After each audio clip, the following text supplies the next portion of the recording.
Рай Римович, здравствуйте. Мы вообще уже начинаем или… Еще 5 минут, коллеги. Еще 5 минут, да? Можно. Очень рады вас приветствовать. Замечательное такое вчера было выступление. Много нашли схожих, да, тенденций и направленностей в работе. Спасибо большое. Да, мне Галина Владимировна подсказывает, но там, наверное, на картинке было. Меня зовут Светлана Анатольевна Ныркова. Я заведующий центром аттестации педработников. Ну, по сути, да, мы управляем всем процессом аттестации педработников Республики Коми.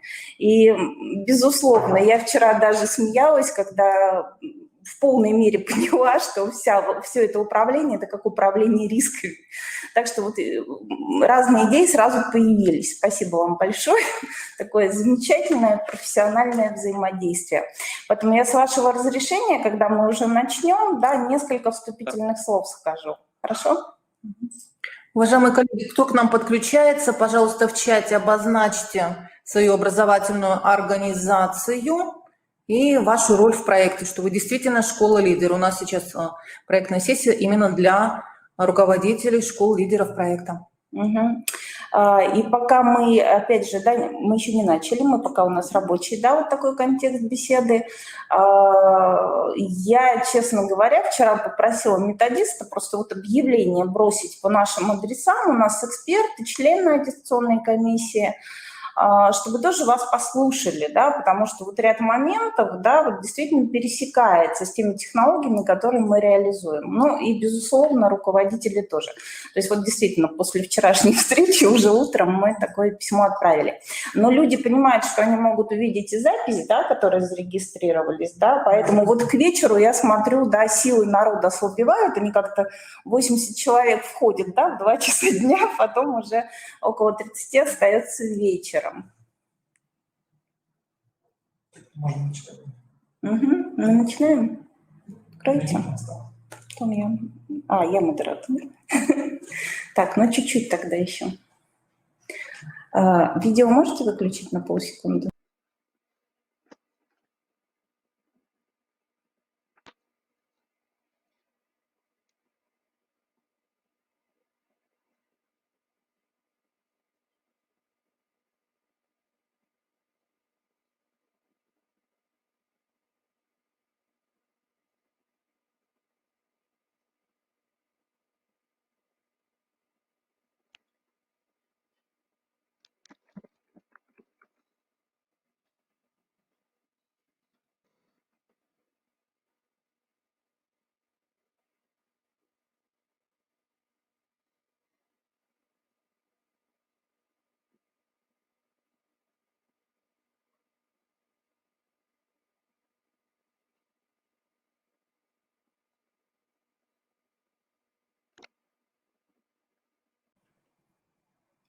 Добрый вечер, уважаемые коллеги.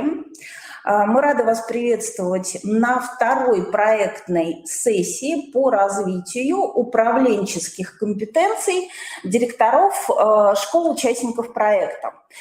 Сегодня даже объявлено, что участниками, да, вот этой проектной сессии являются руководители школ-лидеров. Но, честно говоря, после вчерашней встречи с Раилом Римовичем я не удержалась и пригласила еще, да, ряд людей, которые могут принять участие вот в этой проектной сессии. То есть, безусловно, проектная сессия – инструмент развития и саморазвития руководителя образовательной организации. Инструмент, который позволяет выявлять, да, проблемы и решать, вырабатывать стратегии их решения.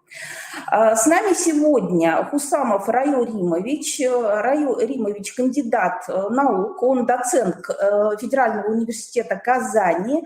Но вот что для меня было особенно ценно, да, он, по сути, наш коллега и работает, сотрудничает в системе развития образования Республики Татарстан, имеет широкий опыт работы с руководителями образовательных организаций. Форсайт-технология, с которой он нас вчера познакомил, я бы даже сказала, включил, да, вот в анализ, в осознание и осмысление ее, она позволяет моделировать, да, разные процессы. И вот на чем я хочу вот остановиться и очень хочу вас попросить вернуться и посмотреть вчерашнюю запись. А далее вы узнаете, почему это так важно.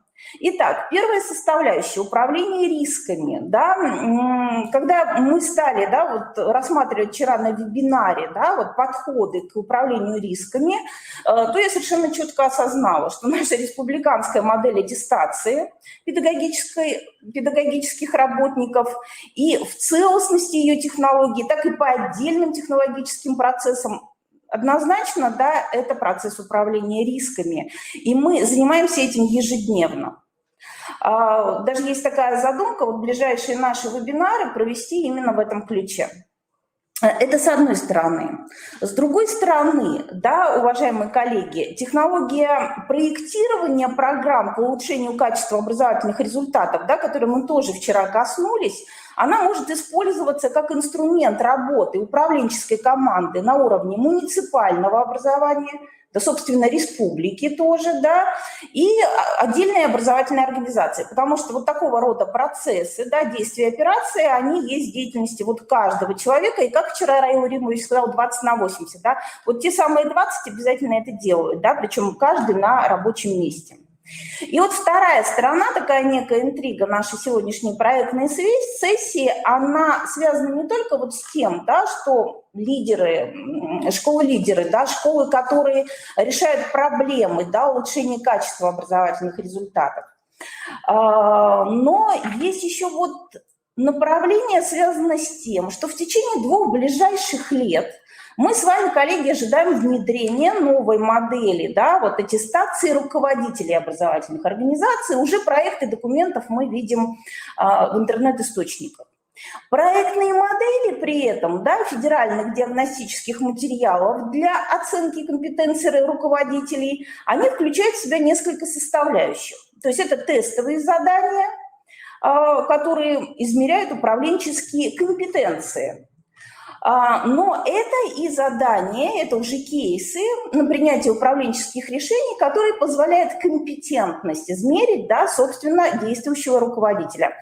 Ну и совершенно особый, да, ракурс, который мы наблюдаем в опыте аттестации руководящих кадров системы образования города Москвы, это собеседование с экспертным сообществом.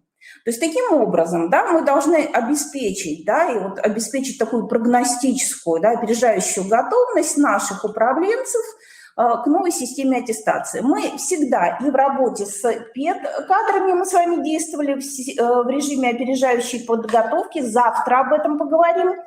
Но сегодняшняя встреча – это, безусловно, возможность профразвития руководителя, ну и, как я сказала, опережающая подготовка к аттестации. Сейчас мы передаем слово Раилу Римовичу Хусамову, да, и то, что необходимо добавить о себе, он, наверное, сделает сам. Спасибо большое. Пожалуйста. Я хотел, во-первых, поблагодарить руководство Института развития образования и еще раз подчеркну роль Марины Анатольевны Габовой. То, что я здесь присутствую, выступая перед вами. Я благодарен за то, что на таком представительном форуме мне предоставили возможность выступить, и те идеи, части технологий, которые мы применяли и разрабатывали, они нашли, соответственно, в ваших сердцах такой горячий отклик. Сегодня я расскажу о несколько другом плане работы.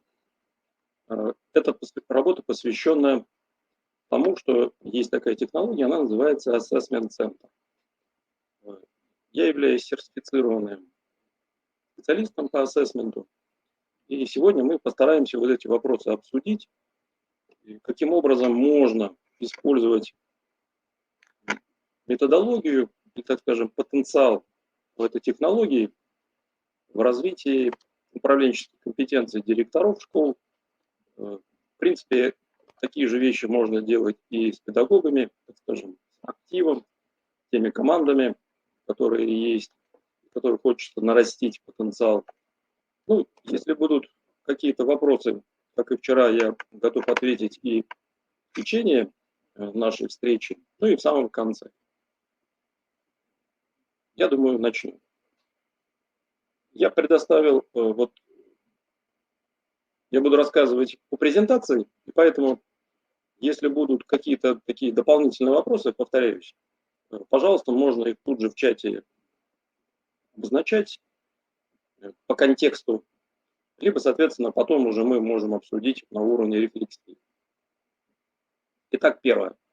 В общем, я хочу изложить то, что мы делали, и вот получил определенный такой положительный эффект.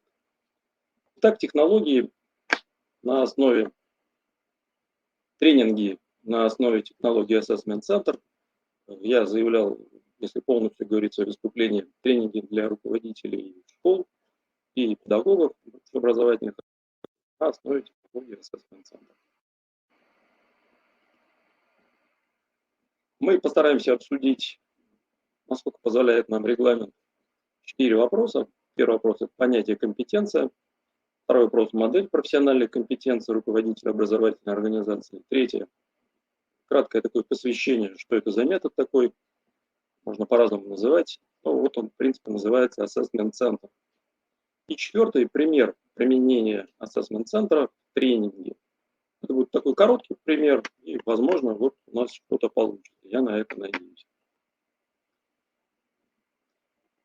Как и в прошлый раз, я постараюсь нашу вот теоретическую часть пройти достаточно быстро, но все-таки это важно, потому что без нее будет непонятно, вот в чем смысл, зачем это делали. И я буду в конце уже просто опираться на то, что мы в самом начале обсудили. Если есть какие-то вещи, какие-то понятия, они будут простыми, такими банальными, поэтому прошу спокойно к этому отнестись, в том плане, что это вот нужно для того, чтобы мы правильно понимали друг друга. Итак, первый вопрос – понятие компетенции.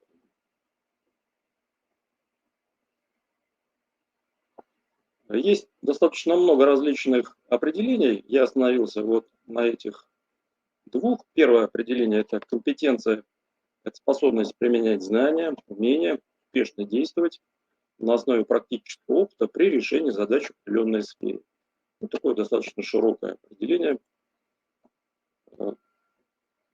Второе определение, которое я постарался сформулировать, исходя из своей позиции, компетенция – это совокупность профессиональных знаний, навыков и умений сотрудника в сочетании с его личностными качествами, ориентированная на достижение успеха в рамках определенной профессиональной деятельности.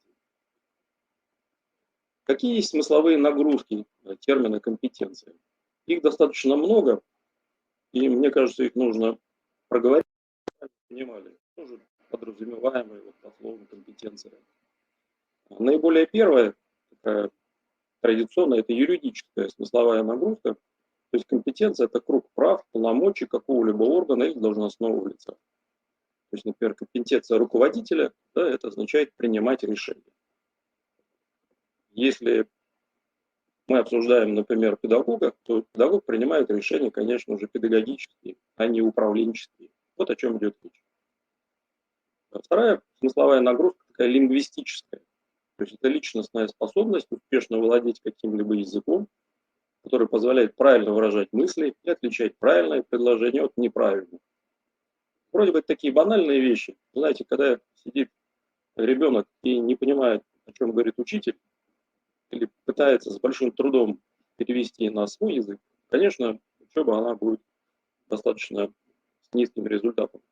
Поэтому иногда мы говорим сначала одним таким официальным языком, пытаемся переложить свою речь на тот язык, на те смысловые понятия, на ту терминологию, которой владеет вот слушатель, с кем мы общаемся. Это, собственно, также и важно на уровне нашей системы дополнительного профессионального образования в сфере образования.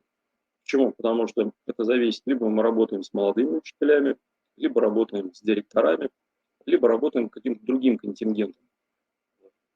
Идем дальше. Профессионально. В данном случае компетенция – это личностная способность сотрудника решать определенный класс профессиональных задач на основе практического опыта, умения и знаний. То есть все это вместе, это означает, что человек обладает профессиональной компетенцией, то есть он может решать какой-то функционал. То есть у него есть этот функционал, и он его выполняет. Четвертое, межкультурно. Это личностная способность человека успешно общаться с представителями других культур. Ну, в наше время это достаточно важно и является частью нашей жизни. Пятое, организационная. Ключевая общая компетенция в данном случае, вот, может быть, организации, это совокупность наиболее важных характеристик, возможно, преимуществ организации, позволяющие эффективно функционировать. Есть организации, которые существуют достаточно давно. Они трансформируются, адаптируются вместе с внешними условиями, меняются. И в рамках этого появляется вот такая компетенция, в том числе организационная. Важная еще нагрузка на компетенцию – это информационная. То есть это личностная способность сотрудника использовать информационные технологии, системы для поиска, анализа, обработки и хранения информации. В наше время это достаточно важная часть жизни и педагога, ну и в первую очередь, конечно, и руководителя образовательной организации. Далее мы рассмотрим модель профессиональной компетенции руководителя образовательной организации. Я здесь приведу модель, которая была разработана ранее, и вот свое видение этой модели. Моделей достаточно много, поэтому я останавливаться на многих не буду. Только вот наиболее известная, которую я сейчас и представлю. Модель проявления компетенций достаточно такая стандартная картинка. То есть это у нас знания и опыт. Они трансформируются, соответственно, в умения, личностные, деловые качества и в мотивацию. Все это отражается в эффективности деятельности, да, и потом появляется вот обратная связь. Чем больше мы получаем опыт в той или иной сфере, соответственно, этот опыт у нас отражается, и знания и опыт у нас увеличиваются с каждым годом по мере накопления вот, и возможных ошибок, и преодоления этих возможных препятствий в нашей работе. Таким образом, вот мы видим достаточно, это простая модель, но нам дает возможность понять, каким образом развиваем мы свои профессиональные компетенции. Система управления персоналом на основе модели компетенций, она уже достаточно известна, она не нова. То есть при помощи такой модели мы можем проводить оценку и аттестацию, можем проводить конкурсный отбор, можем осуществлять процедуру наставничества, производить эффективные ротации управленческих кадров, ну и, соответственно, формировать кадровый резерв. То есть невозможно просто сформировать кадровый резерв, не понимая, какие нам нужны люди, с каким набором профессиональных компетенций. Имея модель компетенций, мы можем это делать эффективно. То есть понимая, с кем мы работаем и где эти кандидаты, то есть наши члены кадрового резерва будут востребованы. Есть достаточно известная модель компетентности руководителя системы образования, разработанная Минздравсоцразвития в 2009 году. Она так называемая блочная, если говорить вот по структуре. Базовые элементы компетенции руководителя в рамках этой модели, их 4 крупных направления. Профессиональная, коммуникативная, информационная и правовая. Я не буду подробно останавливаться, но вот в чем состоит профессиональная компетенция, представлена вот на этом слайде. Соответственно, все здесь управленческие задачи в той или иной мере представлены вот в этой модели. Следующее – это коммуникативная компетенция. Здесь тоже достаточно большой перечень тех вот индикаторов, которые входят в эту компетентность. Информационная, которую мы упоминали вот до этого в первом вопросе. И вот правовая компетентность. Вот это все вместе формирует вот эту модель Минздравсоцразвития 2009 года.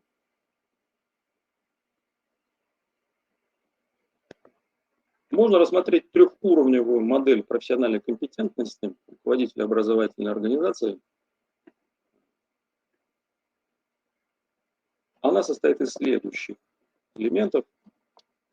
Здесь я привел для сравнения, что такое профессиональное качество. очень близко тоже используются в различных источниках наряду с профессиональной компетентностью. И вот такое словосочетание, профессиональное качество и сама модель компетенции, тоже определенный комплекс компетенций, индикаторов профессионального поведения. Ну и этот комплекс состоит из общих, прикладных и управленческих, на что я и буду опираться. Значит, общие профессиональные компетенции включают в себя профессиональные качества, которым должен обладать каждый руководитель. Прикладные, они означают определенные узкоспециализированные качества по отраслям сферы деятельности. Либо это будет образование, либо это будет здравоохранение, ну, другие сферы деятельности. И управленческие, то есть такие универсальные профессиональные компетенции, которые включают в себя вот то, что должен реализовать управленец, менеджер в рамках реализации своих профессиональных функций.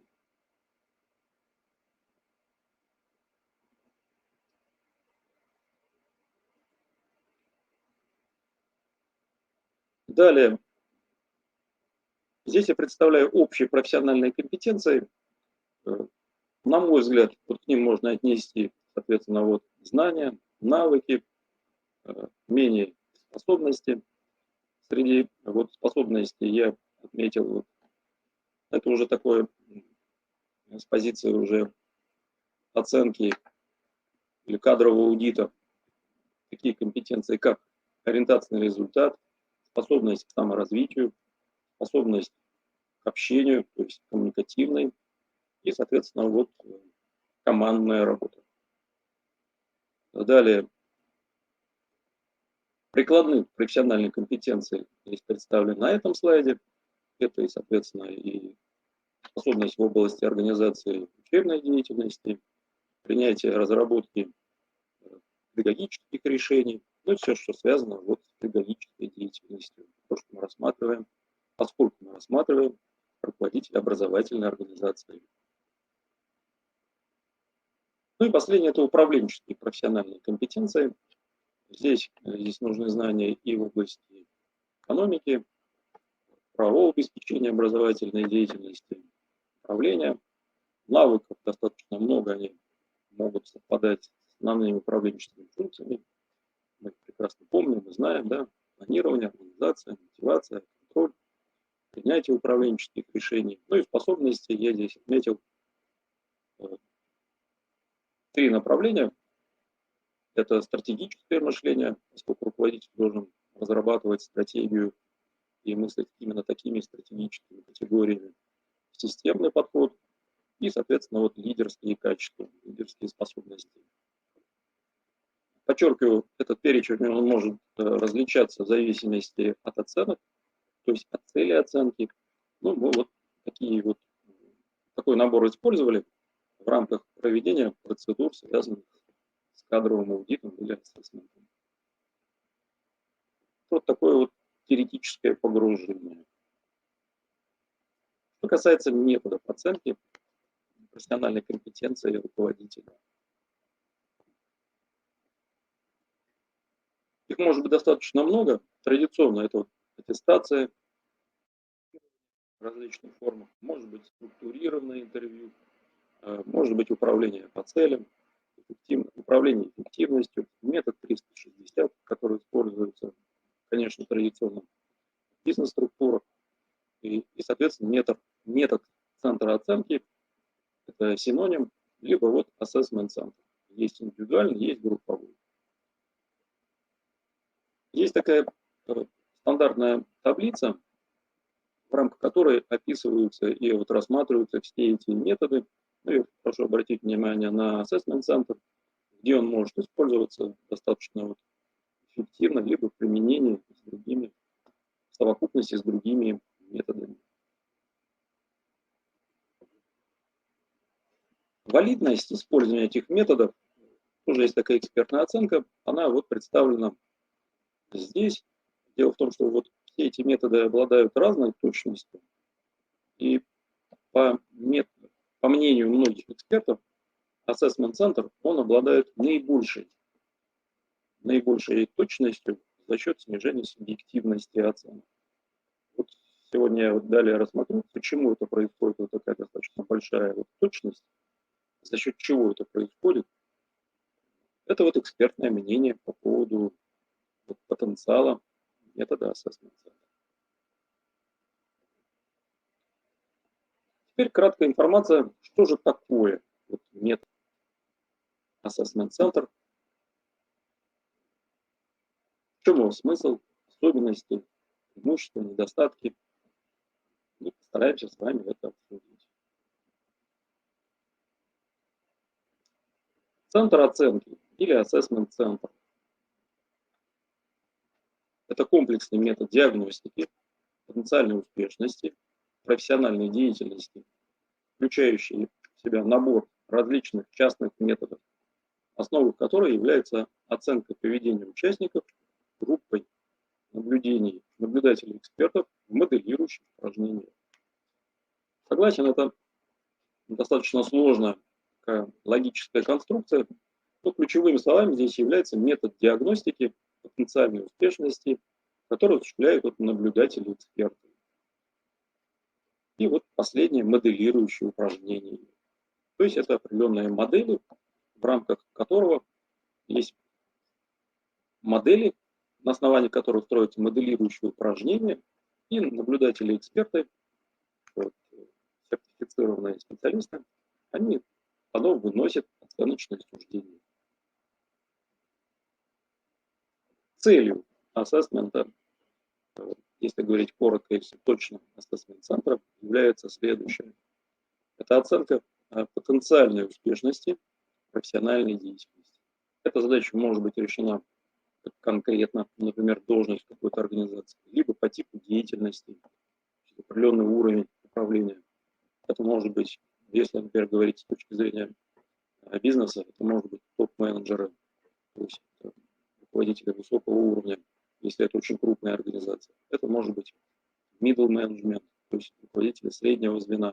То есть в зависимости от целей, ассессмент – это достаточно универсальный инструмент, его можно использовать. Ну, традиционно в сфере образования его используют, конечно, для руководителей образовательных организаций. В ассессмент-центре не должна оцениваться эффективность выполнения человеком его текущих должностных обязанностей, не входит функционал ассессмента. Оценивается его потенциальная успешность, то есть как он может решать профессиональные задачи.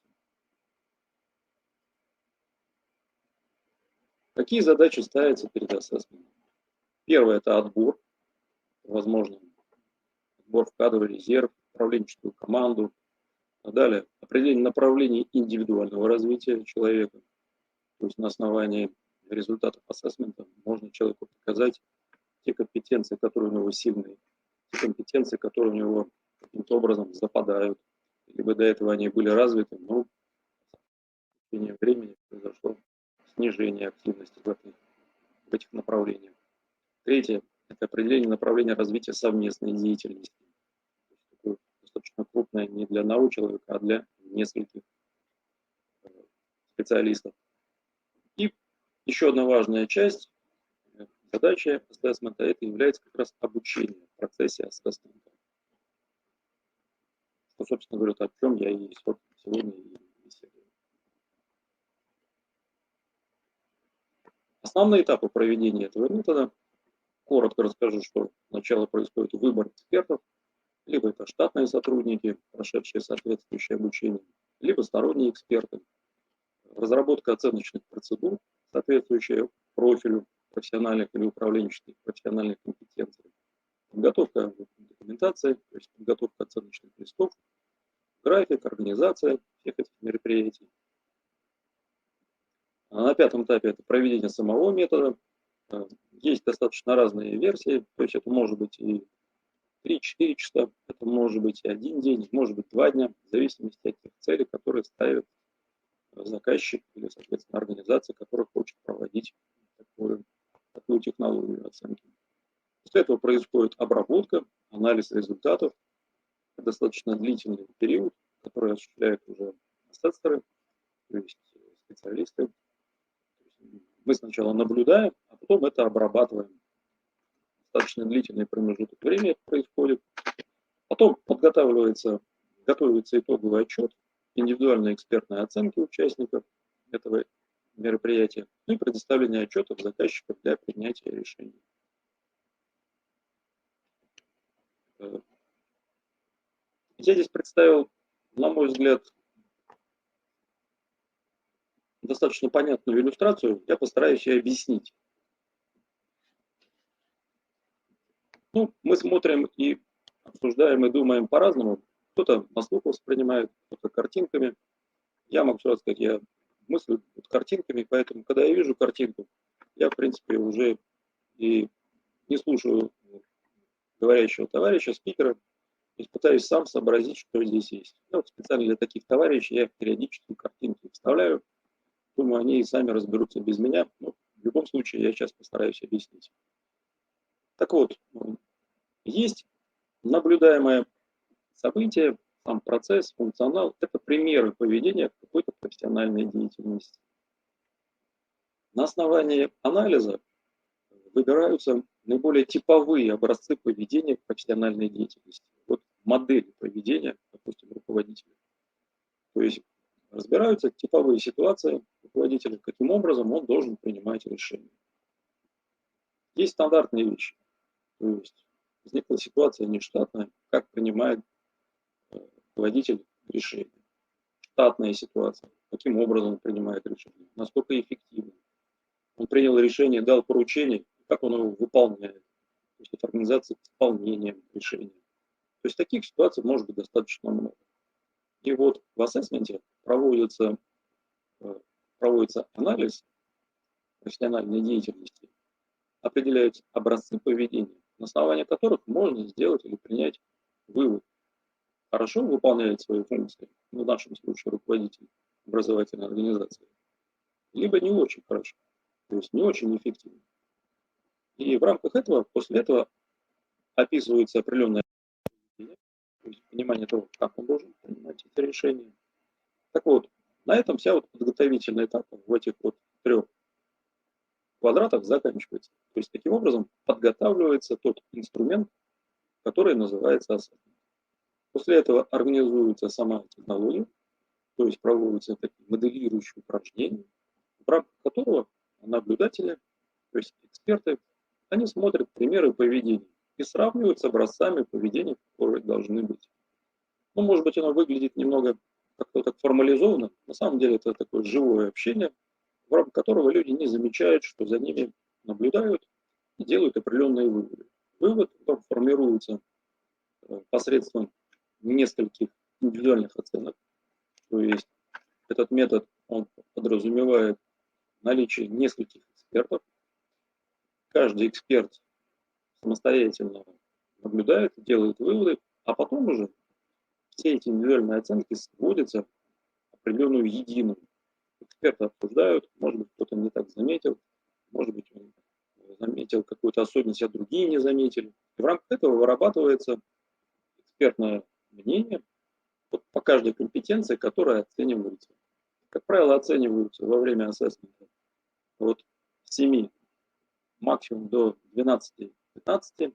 Конечно, это очень уже тяжело. Как правило, используется 7, либо 9, можно и меньше компетенций профессиональных, в рамках которого после этого складывается вот такой определенный профессиональный образ. И в большинстве случаев этот образ совпадает вот с той реальной ситуацией, что и делает человек вот в своей профессиональной деятельности. Достаточно редко бывает какая-то такая серьезная колоссальная ошибка. Если бывают какие-то отклонения, то очень небольшие. Ну, это вот потенциал этого метода.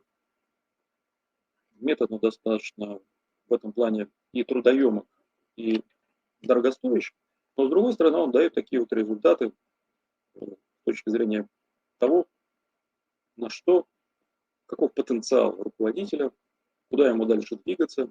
И многие руководители, которые проходили ассессмент, да, они имеют, так скажем, четкое понимание, что эти процедуры для них были как минимум любопытны и интересны. Как минимум.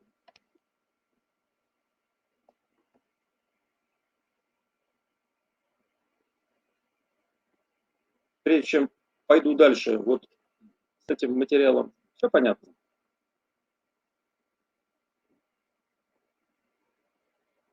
Понял, пока вопросов нет. Хорошо. Статус результатов.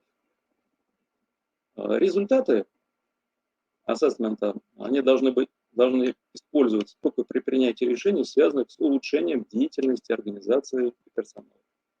Результаты ассессмента не могут быть использованы как единственное основание для принятия кадрового решения о профессиональном соответствии или несоответствии работника, принимавшего участие в такой технологии. Есть шкала оценки компетенций. Вижу, да, вот понятно, хорошо. Шкала оценки, она используется, можно использовать разную, но наиболее такая традиционная, которая принята вот этой технологией. В 2013 году был принят такой, конечно, не является официальным, но профессиональный стандарт в этой сфере с точки зрения ассессмента, который придерживаются все организации, которые проводят такие процедуры. Подчеркиваю, это не национальный стандарт, да, это вот стандарт, который придерживаются разработчики и организации, которые проводят кадровый аудит в формате ассессмента. Здесь есть, видите, третий уровень, это лидерский уровень, требующий определенной подготовки, сильный уровень, ну и, соответственно, вот все эти уровни прописаны, что они означают. И по каждой компетенции эксперты в результате подсчете они пишут, соответственно, тот уровень компетенции, который достиг человек той или иной компетенции.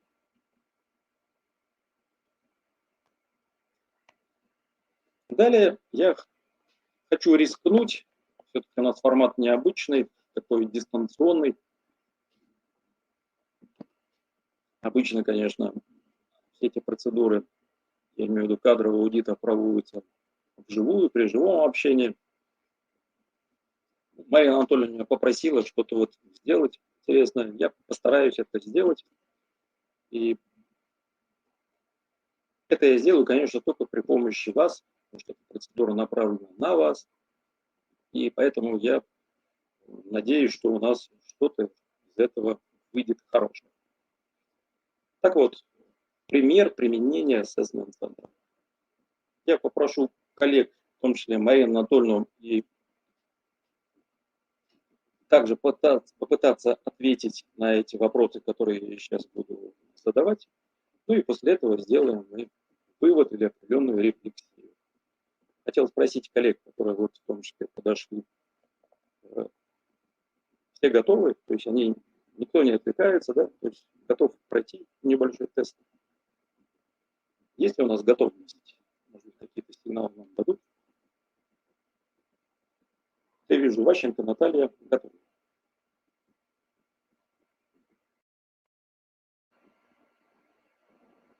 Мы готовы. Прекрасно.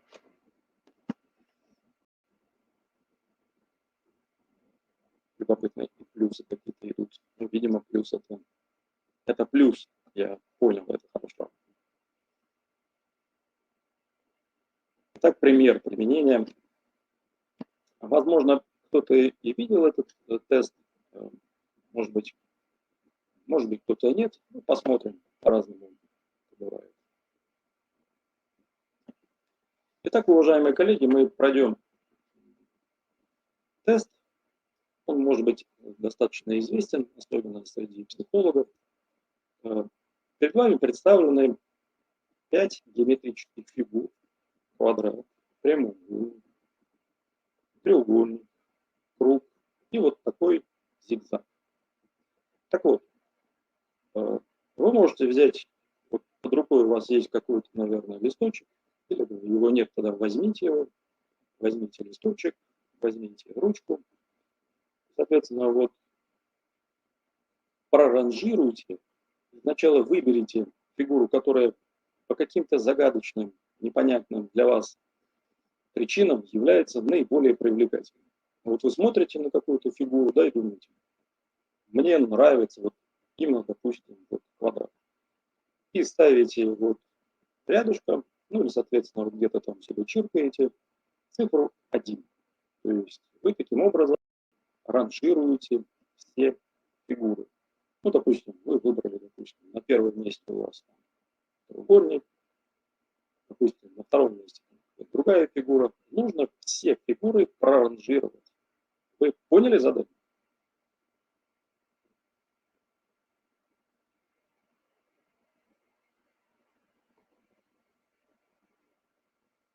Пишет плюс. Возможно, это означает, что все понятно.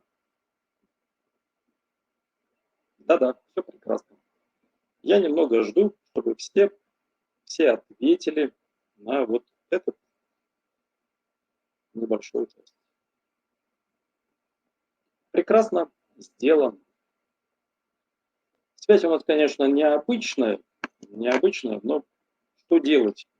Попробуем, постараемся решить его вот в таком формате, какой у нас вот, собственно, получился. Подождите, уже пишут ответы, я сейчас хотел... Не торопитесь, коллеги. Ага, сделали. Я сейчас подожду, чтобы все нам дали информацию, что они все сделали. Все ли готовы?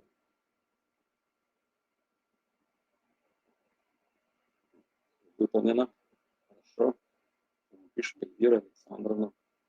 Здорово. Татьяна Юрьевна пишет. Выполнено. Сделано. Сделано. Отлично. Сделано.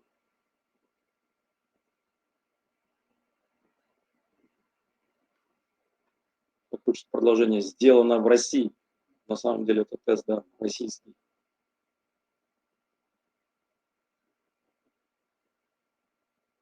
Ну хорошо, я вижу, вроде все справились. Коллеги, нас 27 человек, ну, возможно, это со мной, пускай будет 20. Во-первых, я хотел бы спросить у вас, или напишите мне плюсиками, кто выбрал или поставил единицу квадрату. Первое – квадрат. Дайте информацию, кто у нас выбрал или поставил единицу квадрату. Есть ли такие? Квадрат. Кто поставил единичку, вот, выбрал квадрат.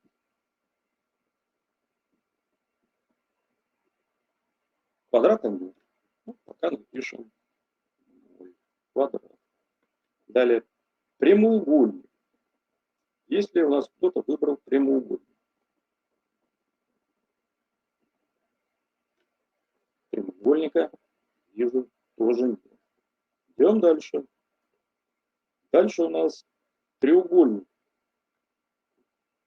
Отметьте в чате вот плюсами, кто сделал вот раз, я вижу. 2.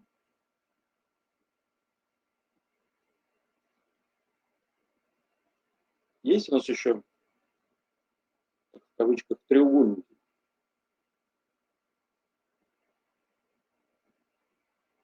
Ага, всего 2 начальных треугольника, если я правильно считаю. Я вижу здесь вот было 2 человека.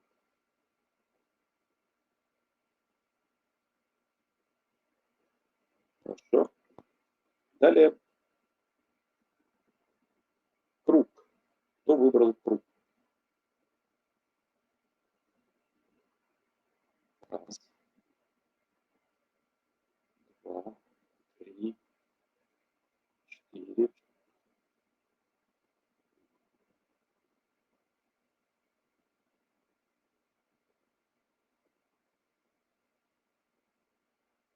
4 человека.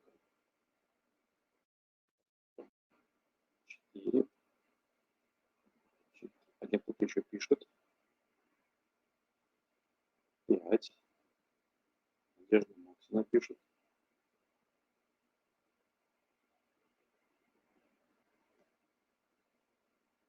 Все, да? Хорошо. И последняя наша фигура – это зигзаг. Кто выбрал зигзаг?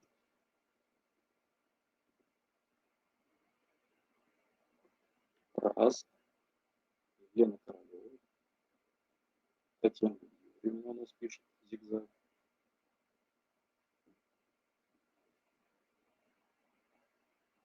Кто-то еще выбрал зигзаг?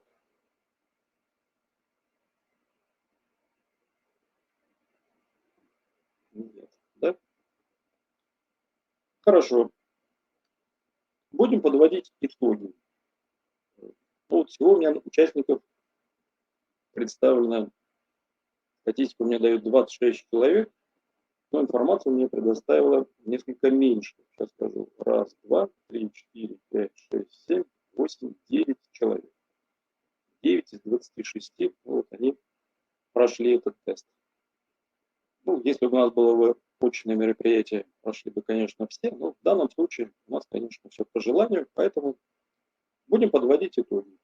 У нас всего, значит, участников нашего упражнения было 1, 2, 3, 4, 5, 6, 7, 8, 9 человек.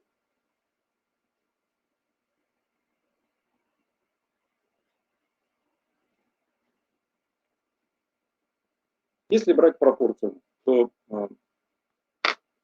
коллеги, которые выбрали квадрат, у нас никого. Коллеги, которые выбрали прямоугольник, у нас тоже никого. Коллеги, которые выбрали треугольник, у нас 2 из 9. Коллеги, которые выбрали круг, это у нас 5 из 9. То есть мы видим подавляющее большинство. Да? Хорошо, это, так скажем, понятно. И последнее у нас это зигзаг 2 из 9. Если в процентах, то это у нас треугольники, если так говорить коротко, у нас 22%. Зигзаги у нас тоже 22%. То получается в совокупности 44. И 56% это у нас круги. Будем.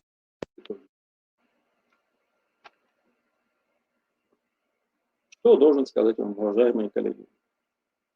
Наше легкое тестирование завершилось, и оно завершилось классическим образом. Проводя вот аналогичные тренинги в педагогической среде, в подавляющем случае мы получаем результат, я говорю в кавычках, видим кругликов. Их, как правило, очень много. То есть круглики, это вот, сейчас мы узнаем, кто это такие. Их 56%, иногда бывает чуть больше, 60-70%. Но менее 50 никогда не бывает. И в равной пропорции, но это получилось вот в нашей аудитории, в нашем высоком собрании, получилось вот равная медаль. И 22%, то есть из опрашиваемых у нас получились треугольники и зигзаги. Теперь будем раскрывать, да, соответственно, что же это означает, кто они, мы узнаем буквально через некоторое время. Но подводя итоги вот нашего тестирования, хочу сказать, что вот в данном случае мы увидели достаточно классическую картину педагогического коллектива или вот сообщества, и мы сейчас узнаем, кто все-таки, о чем шла речь в данном популярном психологическом тесте.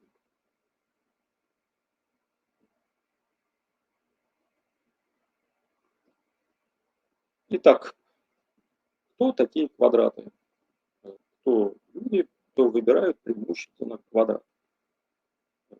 Если говорить полно, то здесь представлено вот на слайде, это трудолюбивые, усердные люди.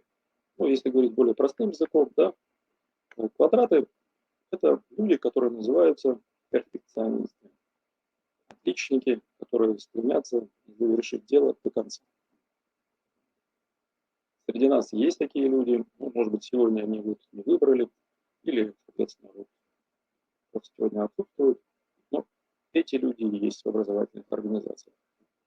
Коллеги, которые занимаются вот аудитом, надзором или какими-то контрольными органами, когда вы приходите в какую-то определенную образовательную организацию и видите в рабочем кабинете красивые на полках, шкафах папки, красивым образом распечатаны одним шрифтом, все отрегулировано, все подшитые документы, некоторые папки каких-то цветов, синие, красные, они подобраны по каким-то критериям.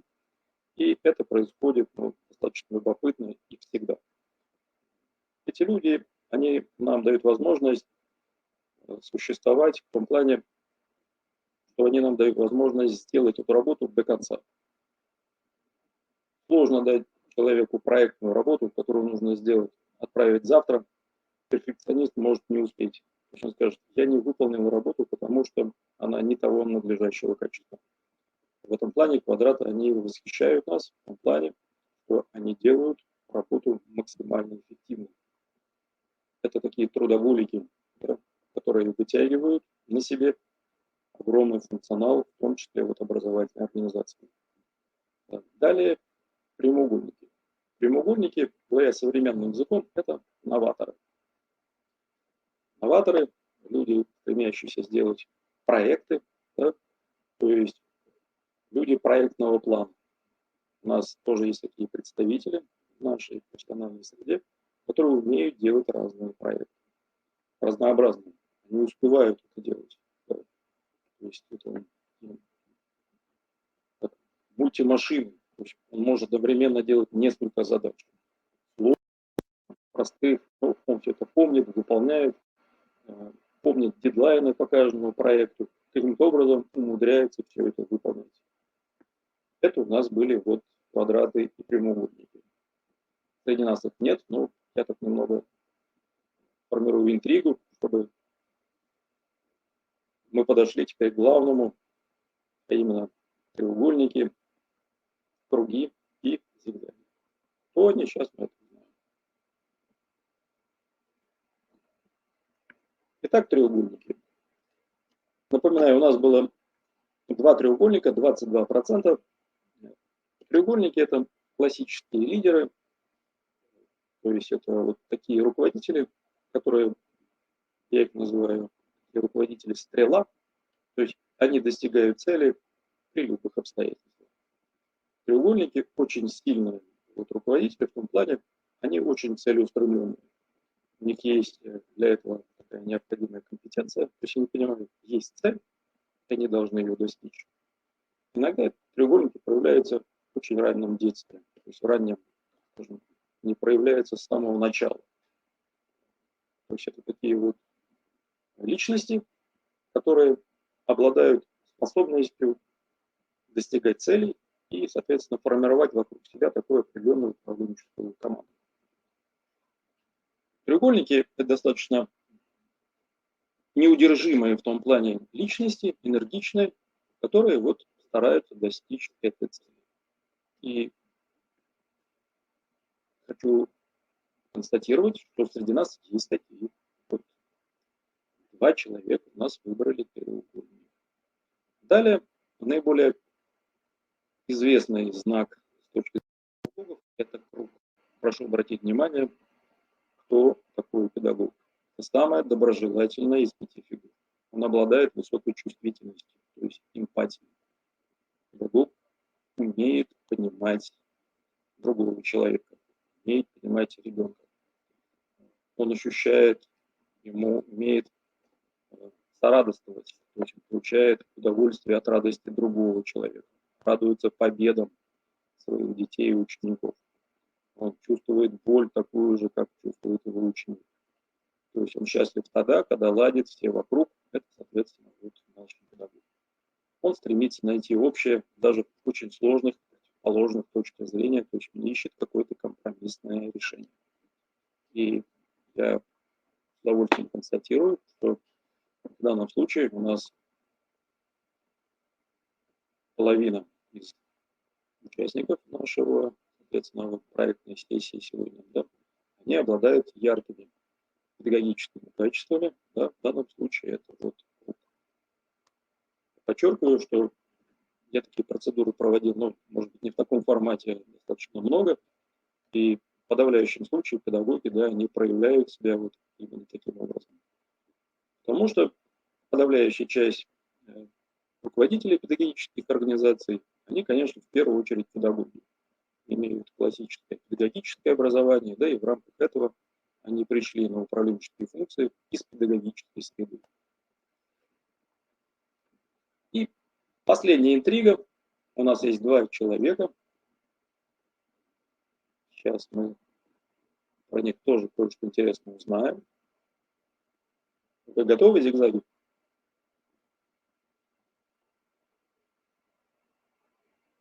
Готовы? Прекрасно. Зигзаг. Зигзаги, говоря современным языком, это такие креативные люди. Это люди, которые обладают творчеством. Да. Они способны делать очень необычные вещи. Есть такое слово, которое мне вот четко ассоциируется вот со знаком зигзаг. Это оксиморон. Оксиморон это значит, что это соединение вот такого несоединимого. Да. Это достаточно удивительные люди. То есть вот смотришь, иногда удивляешься, каким образом так можно что-то придумать или сделать. Подчеркиваю, эти люди очень ценны тем, что обладают таким творческим началом, креативным. Они способны решать некоторые задачи таким непростым, вы даже не, здесь неправильное слово, непростым, необычным путем, нестандартный формат решения, либо нестандартное мышление отличает зигзаг. Я завершил свой пример. В рамках любого вот такого даже легкого тестирования всегда возможны определенные какие-то ошибки. Да?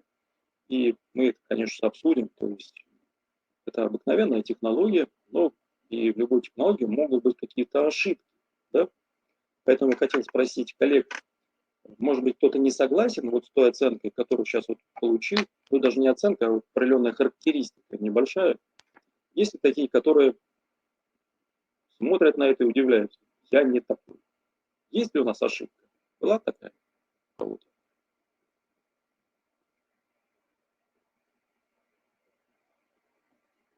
А вот пишут, да, вот согласна, не удивляюсь. Понятно. Может, кто-то еще нам, да, кто-то еще пишет.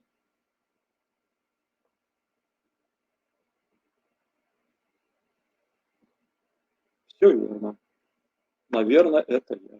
Все так. Хорошо. Я просто вот озвучиваю, что пишут нам коллеги. Подтвердили, получили. Хорошо. Совпадает. Отлично. Интересно. Интересно, да или интересно нет? Вот это не совсем было ясно. Согласен. Хорошо.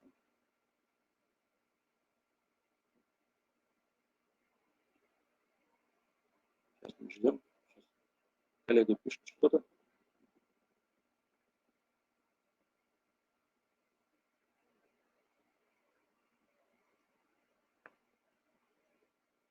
Во многом, да. Хорошо. Коллеги, пользуясь вот таким дистанционным образом, я каким-то загадочным образом узнал о вас очень много посредством этого нехитрого теста. И, соответственно, вот сделал определенное, ну,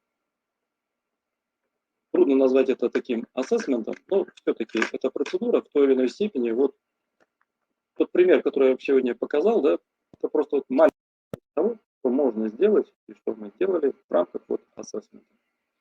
Это не единственное упражнение, таких упражнений очень много. Я взял стандартную вещь, для того, чтобы это можно было быстро и, так скажем, вот доходчиво объяснить. В чем смысл вот таких тренингов на основе assessment центра? То есть такие тренинги, они дают возможность человеку определенным образом понять, заглянуть внутрь себя. То есть в чем смысл? То есть кто, в какую сторону двигаться. И я здесь оставил определенную интригу, то есть не все рассказал, поэтому я обязан это сделать до конца. Поэтому я расскажу следующее. Я сейчас не буду спрашивать ваших ответов, это вы сделаете самостоятельно для себя, но вот реплика следующая. Так вот, уважаемые коллеги, которые участвовали вот в сегодняшнем фестивале, посмотрите внимательно на свои листочки, которые сейчас у вас лежат на столе, вот в рамках того ранжирования этих геометрических фигур. Вы сейчас смотрите и обратите внимание на цифру 2. Вы сделали, назвали мне значение цифры 1, да? То есть вот это ваше, так скажем, одна из главных компетенций, да, или, по крайней мере, такой главный ваш вектор с точки зрения вот профессиональной направленности. Но цифра 2 является вашим альтер-эго. Это цифра 2, это ваша, так условно, левая рука. То есть еще одна важная часть вашей характеристики. И многие руководители образовательных организаций, они обладают вот двумя важными, в данном случае, если говорить сегодняшними знаками характеристики, это либо круг, либо треугольник. Вот круг и треугольник, они всегда крутятся вот на первых двух позициях. У кого-то есть треугольник на второй позиции? Есть. Раз. Есть. Два. Есть. Три. Круг на второй позиции. Отлично. Есть. Спасибо, коллеги. Есть, я вижу. Есть, вижу. Отлично. Спасибо, коллеги, за то, что вы вот откровенно откликаетесь. И последнее, на что я хотел бы, я думаю, время у нас потихоньку закругляется, я думаю, руководители уже там, мне никто не говорит про время, но, возможно, они уже думают об этом. Формат нашей встречи, конечно, ограничен. Но я хотел обратить ваше внимание, еще раз взглянуть на ваш такой символический профиль, ваших профессиональных компетенций. На что обратить внимание? Вы нашли позицию 1, позицию 2. Вот это как бы вот ваш основной костяк, да? Ваша правая и условно левая рука. Я говорю метафорами. Так вот, обратите позицию на цифру 5. Не обязательно мне ее озвучивать, это вот ваша личная информация. Но хочу сказать следующее. Говоря нашим языком, языком оценщиков, 5-я ваша позиция – это ваша западающая компетенция. Прошу обратить на нее внимание, и мы, когда проводим такие процедуры, всегда вот говорим о том, что вы сильны в тех позициях, которые вы вот выбрали. Первое и второе. 5-е – это означает вам, вот это то, что вам каким-то образом отходит на последний план. И прошу обратить внимание, когда вы будете думать о своем дальнейшем профессиональном, личностном росте или каком-то вот таком индивидуальном, вот эту позицию нужно чем-то подкреплять. То есть обратить на это внимание и работать в этом направлении. Вы меня поняли, коллеги?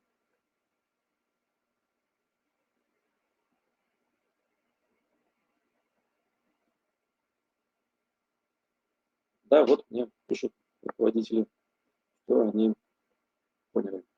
Короткий знак плюс присутствует в нашей жизни. Да. Хорошо. Коллеги, я буду завершать. Хотел поблагодарить за внимание и в завершение, как, собственно говоря, любая наша встреча, хотел, во-первых, узнать, что вы узнали, что вам было интересно.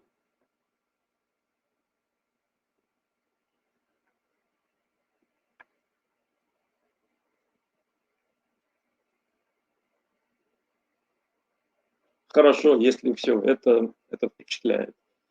Потому что, знаете, за время своей профессиональной деятельности каждый из нас всегда пугается отсутствия взаимопонимания. Да? То есть, когда ты разговариваешь, что-то отвечаешь, да, достаточно с трепетом относишься к тому, чтобы все это дошло вот до конечного адреса. Здорово, что вы все это поняли. Еще один у меня вопрос. Вот что вы не поняли, то есть, что казалось каким-то вам, может быть, чуждым элементом. В принципе, многое уже известно. Конечно, я так еще, возможно, вот на этот вопрос мне интересен. Есть ли что-то еще непонятное, на что хотелось бы обратить внимание?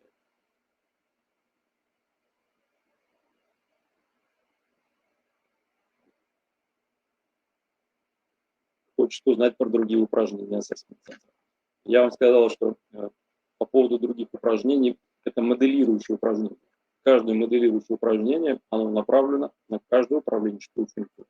Основные функции планирования, значит, есть управленческое моделирующее упражнение, связано с планированием. И в рамках ассессмента осуществляется оценка того, как вы планируете.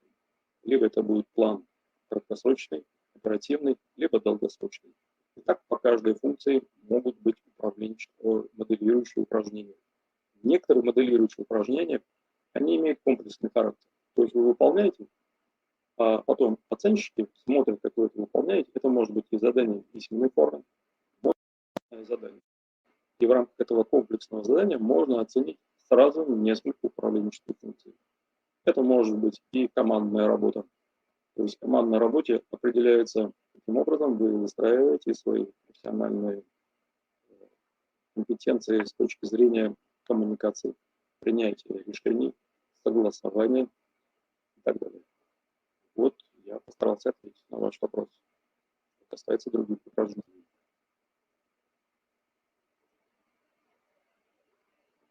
Сейчас не совсем понял вопрос, я открою.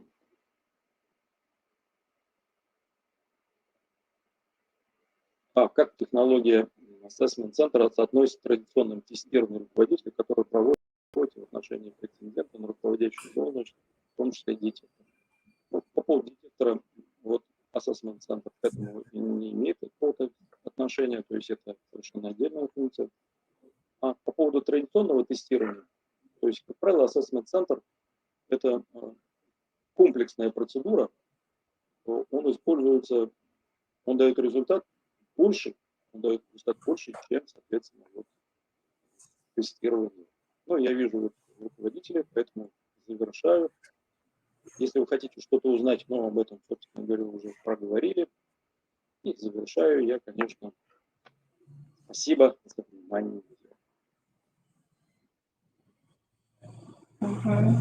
Спасибо большое, Раил Римович. Мы действительно, да, вот могли найти пересечение с традиционными методиками, да, то же самое включенное наблюдение. Здесь мы действительно имеем возможность и моделировать, да, проектировать развитие определенных компетенций руководителя, но и измерять. Единственное, предупрежу, да, присутствующих руководителей, да, тех, кто, может быть, не в очном формате обучался на менеджменте в образовании. Безусловно, любое тестирование несет только 10% информации, но вот сегодняшнее наше погружение, помимо, да, вот знакомства с методом ассессмент-центра, его, да, вот размышлений по потенциалу его использования для аттестации руководящих кадров, обращает наше внимание еще на одну значимую составляющую, с которой необходимо считаться руководителю, это подбор. Да, подбор персонала под определенное рабочее место. Да, это связано и с формированием управленческой команды, это связано и с формированием творческих рабочих групп внутри образовательной организации для решения конкретных задач. Поэтому, безусловно, потенциал замечательный, но понятно, что нам бы хотелось, да, этот опыт пережить, и я думаю, что такого рода опыт переживать крайне важно руководителям, да, с погружением, ну, хотя бы раз в год, да, это еще и возможность, да, совершенно потрясающей такой рефлексии профессиональной. Сейчас я передаю слово Марине Анатольевне, у нее родилась вот такая замечательная идея, надеюсь, что нас поддержат коллеги. Пожалуйста, Марина Анатольевна. Коллеги, добрый вечер уже, наверное, да, мы благодарим всех, кто с нами до конца сегодня работает. Конечно, вот та технология, которую Раил Римович нам представил, она может найти свое применение и в практике работы наших школ проекта «Эффективная школа», да, то есть чтобы понять свою управленческую команду, чтобы создать, чтобы подобрать правильно тех коллег, которые будут вашими действительно помощниками, чтобы осознать свои собственные лидерские качества и работать над их совершенствованием. Такая технология, она нам, конечно, поможет в нашей практике. И мы хотим сейчас в завершении нашей проектной сессии продемонстрировать видеоролик Гульнары Сагеевой, проректора Института развития образования Республики Татарстан, который она показывала на нашей онлайн-конференции, прошедшей в октябре. Да? И я знаю, что Раил Римович как раз принимал участие в создании этого видеоролика. Да? То есть вот как эта технология и другие технологии, которые используются по совершенствованию компетенции руководителей Республики Татарстан, помогают в развитии и в повышении, да, качества образования в школах республики. Мы благодарим Раила Римовича за активное участие в нашей второй проектной сессии и, наверное, уже со всеми попрощаемся, а видеоролик будет завершением нашего сегодняшнего дня. Встречи. Спасибо за внимание. Спасибо. Доброго. До свидания. Ну, я правильно понял, ролик нужно поставить, да? Запустить?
Отбор школ, продемонстрировавших высокие результаты обучения и получившие позитивный опыт перехода в режим эффективного функционирования по итогам участия в этом мероприятии. В этом году мы немного сместили акценты.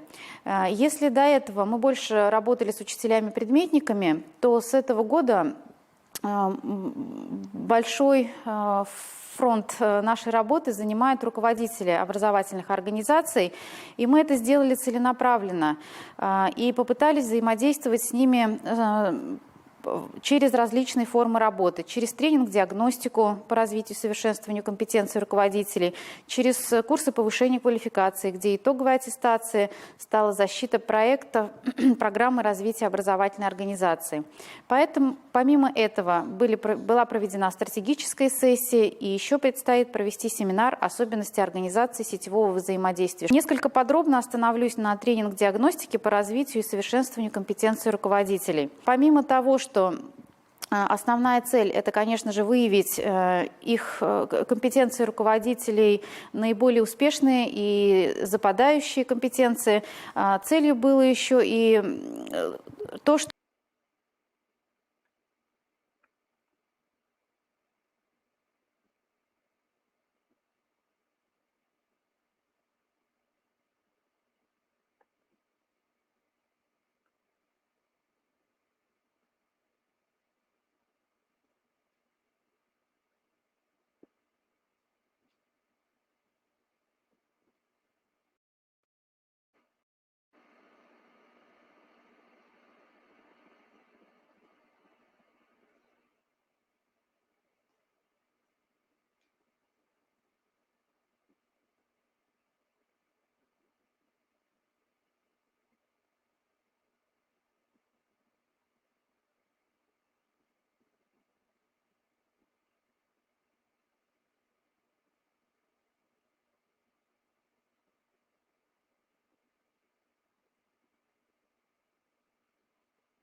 На сегодняшний день это один из самых популярных видов работы, и не только с отдельно взятым руководителем, но и формата корпоративного обучения.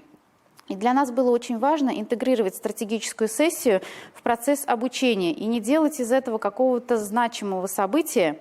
Мы хотели, чтобы руководитель понимал, что процесс стратегирования – это не процесс единоразовый, а стратегированием руководитель занимается фактически ежедневно и по любому возникающему вопросу. А когда стратегирование проходит вместе с коллективом, это, конечно же, имеет еще больший эффект. И последнее мероприятие, которое нас ожидает в этом году, это конкурсный отбор школ, которые продемонстрировали высокие результаты обучения и приобрели позитивный опыт перехода в режим эффективного функционирования. Для обеспечения максимальной объективности мы сегодня проводим мониторинг деятельности организации по нескольким направлениям. Это мониторинг результатов и динамика результатов федеральных оценочных процедур, участие в олимпиадном движении, активность взаимодействия со школами-партнерами, так как у каждой школы с низкими результатами заключен партнерский договор с более успешными школами. Также проводим мониторинг социально-педагогической ситуации. Помимо этого, по итогам курсов повышения квалификации руководителями были представлены программы повышения качества образования. Они также являются одним из, так скажем, критериев определения успешности школы. На самом деле, проводя не точечные мероприятия, а мероприятия в определенной логической последовательности для определенного контингента, мы имеем большое проблемное поле и смотрим на него с различных точек зрения, с различной высоты. И сами руководители и участники могут лучше понять свои дефициты и принять меры по их устранению. На экране вы видите, какие проблемы чаще всего мы выявляем при проведении тренинг-диагностики и стратегических сессий. И этот процесс, в общем-то, не заканчивается завершением мероприятий. Наша основная задача – настроить руководителя на то, чтобы он занимался самообразованием, развивался и развивался не только сам, но и мотивировал к этому коллектив. Но не хочется завершать свое выступление на проблемной ноте, а хочется поздравить всех с наступающим Днем Учителя и пожелать